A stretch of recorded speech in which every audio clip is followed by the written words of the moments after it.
Migrating to Shopify can feel like ripping out the engine of a moving car, and if you're not careful, you lose traffic, rankings, and sales. But if you do it right, you'll unlock a faster, more flexible store without the chaos. I'm Blake Yeboah, founder of WooCommerce, where we help Shopify brands with their design and development needs. In this video, I'm going to break down exactly how you can migrate your store to Shopify without tanking your SEO, hurting your customers, or losing your mind. So first, why even migrate? Shopify has become the go-to platform for direct-to-consumer brands because it's faster, cleaner, and much easier to scale. Compared to platforms like WooCommerce and Wix, it just works better. But migrations come with risk. Your site's been around for years, you've built up SEO, loyal customers, and systems that work. One wrong move and it all falls apart. So let's talk about the big three risks first. The first risk is SEO. Your site likely has hundreds, if not thousands, of URLs indexed. If you forget redirects or break your page structure, you will lose rankings. Metadata, schema, canonical tags, they don't magically transfer. You have to manually handle all that. The second risk is your customers. On platforms like WooCommerce, customer data is stored differently. If you don't migrate it properly, customers can't log in, see their order history, or trust your brand post-migration. The last risk is your sanity. The stress of broken links, a delayed launch, or rogue devs going off script is real. But don't worry, here's how we help brands migrate the right way. Here's the framework I recommend, whether you're doing the migration yourself, working with an in-house team, or hiring an agency. It's a 5-step process that keeps your SEO intact, your customers happy, and your launch under control. Step 1 is to order everything before you touch anything. Start by crawling your current site, use a tool like Screaming Frog, make a list of all pages, product URLs, collections, blogs, and even hidden landing pages. Then export all your metadata, your titles, descriptions, image alt tags, and check your top performing pages in Google Analytics and Search Console. You're creating a migration map. This is what you'll use to make sure nothing important gets lost in the migration. Step 2 is to plan your Shopify setup before building. Don't just dive into Shopify and start building. Take the time to plan whether you want to use a theme or go with a custom design. If you're not sure, we have a whole video about that. I'll put a link in the description.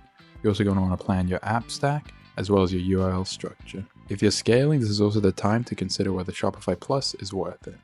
Depending on your size and what your brand does, might be, it might not. The more deliberate you are here, the fewer rewrites and delays you'll hit later. Step 3 is to migrate your data cleanly and carefully. When it comes to migrating products, customers, and orders, you can use tools like Matrixify to make the process much easier. But always remember to clean your data before uploading it to Shopify. Remove outdated tags, fix your product names, and consolidate duplicate SKUs. For customer data, you can test a few logins before going live. Step 4 is to nail your SEO redirects and metadata. This is arguably the most important step. Set up 301 redirects for every old URL, whether it's a product page, collection, or blog. Double check that the titles and descriptions are preserved or improved, your image alt text is re-added, and your canonical tags are set correctly. Then you can resubmit your sitemap to Google Search Console and monitor for crawl errors. This is how you avoid the dreaded SEO drop post-migration. The final step is to run a full QA before going live. You're going to want to test your store like a customer, and perhaps get some of your team members to test it as well. You're going to want to test it on desktop and mobile, and perhaps log into a customer account as well and test that. You're then going to want to run your site through tools like Google PageSpeed Insights to make sure your performance is doing well. You can also create a pre-launch checklist so you're not relying on memory right before launch day. Once you go live, continue checking your 404 logs and rankings for the next 2 to 4 weeks to make sure there's no issues, and to make sure you can also catch them early if there are any. If you follow this process, you'll drastically reduce the chance of SEO disasters or frustrated customers. It's not about perfection, it's about proper preparation. Once the site is live, the work isn't over. Keep an eye on your rankings, bounce rate, and site speed. Also double check that your customer logins still work, as well as any post-purchase automations you might have set up. And this is also a perfect time to optimize your conversion rate, especially with the fresh Shopify theme or layout. Real quick, here are some common mistakes we see brands make all the time while migrating their store that you're going to want to avoid.